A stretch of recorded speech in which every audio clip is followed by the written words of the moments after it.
Сәлем достар, бұл жаңа жоба Еду подкаст. Сіздермен бірге болашақ мұғалім, болашақ педагог Аружан боламын. Ал мен сіздердің ұстаздарыңыз Райхан апай.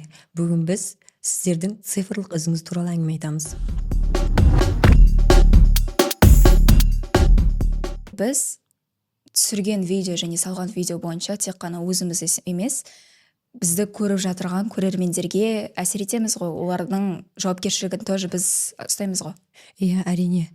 Жалпы цифрлық із дегеніміздің өзі, сіз мысалы біреуге шынайы лайк басқаныңыздың өзі уже сіздің цифрлық ізіңіз болып есептеледі. Ешқашан сіздің сол ізіңізді адам кешіргенімен Google кешірмейді, ол мәңгілікте интернет желісінде сақталады. Интернет ұмытып қалмайды, иә. Яғни мен жазған посттардың барлығы, мен басқан лайктардың барлығы менің цифрлық ізім болып саналады ғой. Иә, әрине, дұрыс айтасың, Аружан.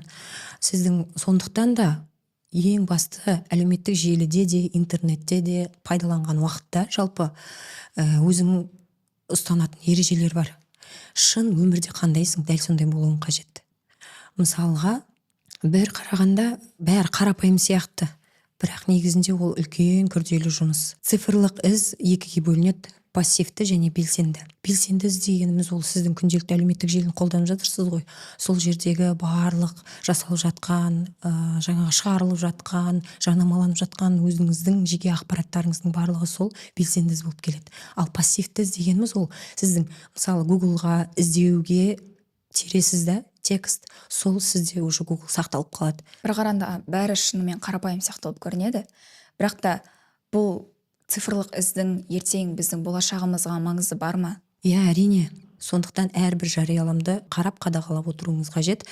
Бұл менің кәсіби имиджіме нұқсан келтіруі мүмкін бе деген сұрақ іште болу керек әрбір адамда. Интернетте өзіміздің жеке өмірімізді қадағалау қиын сияқты болып көрінеді. Соның ішінде күнделікте кездесетін қандай қателіктер, қандай қауіп-қатерлері болуы мүмкін? Жалпы әлеуметтік желілерге оңды солды өз туралы жеке ақпараттарды адамдар қазіргі таңда сала береді, жариялай береді. Негізі оның көптеген минустары бар. Әсіресе қазіргі таңда киберқауіптің өршіп тұрған кезі. Сонымен цифрлық із біз үшін тек қана ақпарат емес, қауіп-қатер болып те келеді ғой. Енді жақсы жағынан қарасақ, цифрлық ізді біздің болашағымызға қандай әсері болады? Иә, дұрыс айтасың. Цифрлық із сен дұрыс пайдаланған жағдайда сенің портфолиоңа айналуы мүмкін. Демек, саналы қолданушы болу, бұл біздің өзімізге, болашағымызға инвестиция болып санауға болады ғой? Иә, дұрыс айтасың. Демек, біз интернеттегі қалдырған әрбір ізімізді өзімізге, дамуымызға жұмсауымыз керек, өзімізге инвестиция ретінде. Енді мен бірдеме жарияламас бұрын, бұны мен өз анама көрсете аламын ба деген сұрақ өзіме қоямын. Егер де жоқ десем, жарияламаймын.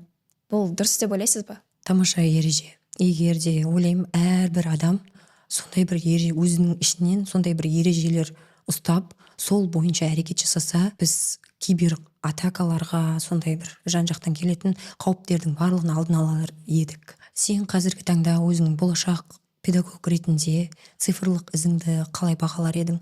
Мен үшін қазіргі уақыт менің цифрлық ізім өте маңызды болып келеді.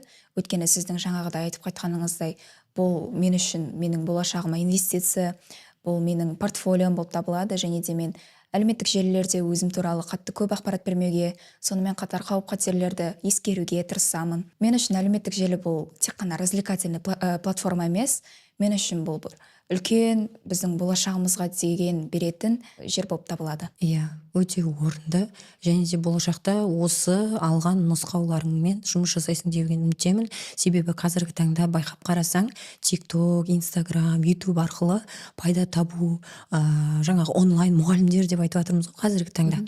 Виртуалды мұғалімдер, болашақтағы келетін, солардың барлық дамып келе жатыр. Ол бір белгілі бір шекке жеткен кезде әрбір оқушы солардан керек ақпараттарын ала алады.